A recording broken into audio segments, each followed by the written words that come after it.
उच्च कोटि के होते हैं। कैसे होते हैं श्रोता? जो बड़े ध्यान मग्न होकर के भगवान की कथा को श्रवण करते हैं और आत्मसात कर लेते हैं, और यहां से जब अपने गृह जाते हैं, अपने घर जब जाते हैं, तो उस कथा का चिंतन करते हैं कि आज व्यास जी ने हमें क्या क्या कथा श्रवण कराई, और उसे अपने जीवन पर उतारने का प्रयास करते हैं, और उसे जीवन में किसी समय व्यतीत होने के पश्चात उसे अपने जीवन पर उतार लेते हैं। और दूसरे होते हैं सरोता। दूसरे कौन से होते हैं महाराज? सरोता। ये सरोता कैसे है महाराज? कथा में तो आएंगे बाद में, पहले ही कहेंगे अरे महाराज कैसा कैमरा लगा है, थोड़ा सा काला काला दिख रहा है महाराज, थोड़े अच्छे से कैमरे, अच्छा सा कैमरा लगाते।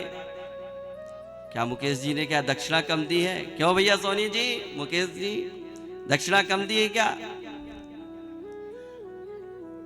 प्रेम से बोलिए राधे राधे। अभी कथा में आए भी नहीं है महाराज, ये जो सरोता होते हैं ये अभी कथा में आए नहीं हैं, फोन ही लगा के कह रहे हैं। फिर कहते हैं महाराज टेंट में थोड़ा सा गड़बड़ है क्या, साउंड में मजा नहीं आ रहा है, टेंट में मजा नहीं आ रहा है, गद्दा थोड़े और अच्छे बिछ जाते तो आनंद आ जाता। फिर कहते हैं महाराज व्यास जी वस्त्र अच्छे नहीं पहने, कोई और अच्छे वस्त्र होना चाहिए। नाना प्रकार के जो है सरोता की तरह कटर कटर कटर लगते गए, तो ये होते हैं सरोता। और तीसरे वाले तो उच्च कोटि के हैं महाराज। तीसरा कौन सा है? सोता। और ये जो है उच्च कोटि के हैं। जैसे ही कथा में आए एक खंबा देखा और टिक करके बैठ गए महाराज। जैसे ही भजन चालू हुआ, सो महाराज हमें ऐसा लग रहा है कि ये जो भक्त है बड़े ध्यान पूर्वक श्रवण कर रहा है, आंख बंद। आहा, पता चल रहा सोता जी तो सो रहे हैं महाराज, क्योंकि घर में पता चला बच्चे सोने नहीं दे रहे, तो यहाँ पर जो सुंदर सुंदर भजन चल रहे हैं सो महाराज बड़े आनंद से सो रहे हैं, तो ये सोता है। लेकिन भगवान किसे मिलते हैं? श्रोता को। ये सरोता को और सोता को भगवान नहीं मिलते।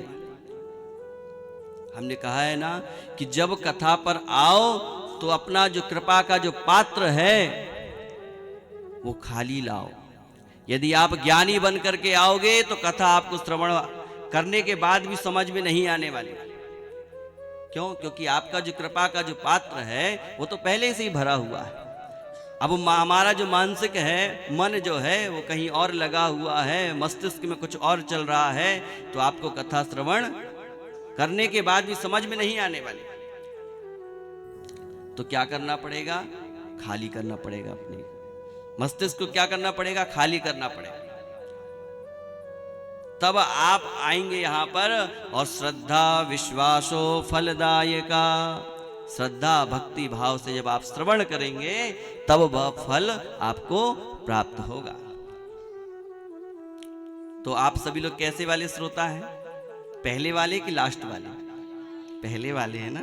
प्रेम से बोलिए। तो महाराज हमें श्रोता बनना है, सरोता नहीं बनना है। जब भी कथा पर कहीं भी कथा हो रही हो तो अपनी ज्ञान की जो पुटरिया है उसे किनारे रख करके जाना,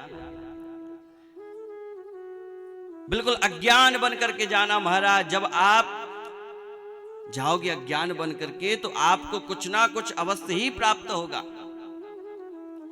पुरा अपि नवमिति पुराणम। जो हम नित्य प्रति दिन भी यदि हम भागवत जी का श्रवण करें, भागवत जी का जो है चिंतन करें, भागवत जी के पाठ, भागवत जी का पाठ करें, लेकिन आपको उसमें कुछ ना कुछ नया अवश्य ही प्राप्त होगा। इसलिए तो कहा पुरा अपि नवम इति पुराणम। जो पुराना होकर भी नया प्रतीत होता है वही तो पुराण है। और भागवत जी में 4 ही शब्द हैं। भा अर्थात भक्ति, ग अर्थात ज्ञान, वा अर्थात वैराग्य, ता अर्थात तपस्या। जिसमें भक्ति, ज्ञान, वैराग्य, तपस्या सब जो है विराजमान है वही तो भागवत है। तो आप सभी लोग जब आए तो इस बात का विशेष ध्यान रखें, बिल्कुल अज्ञान बन करके आइए। और जब आप उनकी ये जो देखो ये कल्प वृक्ष है, भागवत जी जो है कल्प वृक्ष है। आप यहां पर जैसी कल्पना करके आएंगे आपको वह प्राप्त अवश्य ही होगा। अपितु हम तो यह कहें कि कल्प वृक्ष से भी बढ़ करके है। क्यों? क्योंकि देखो जो स्वर्ग का कल्प वृक्ष है उसके नीचे यदि हम जाएंगे और हम जो चिंतन करेंगे, जो कल्पना हम करेंगे, वह हमें प्राप्त हो जाएगी। एक भक्त था और वह जो है आज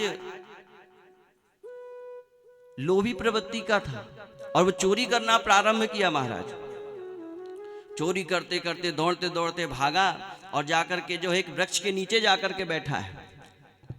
और वृक्ष के नीचे जाकर के बैठा है और मन में जो कल्पना कर रहा है कि महाराज बहुत थक गया हूं, एक सुंदर सा जो है बेड मिल जाता, सुंदर सा पलंग मिल जाता तो मैं जो है अच्छे चैन की नींद जो है ले लेता।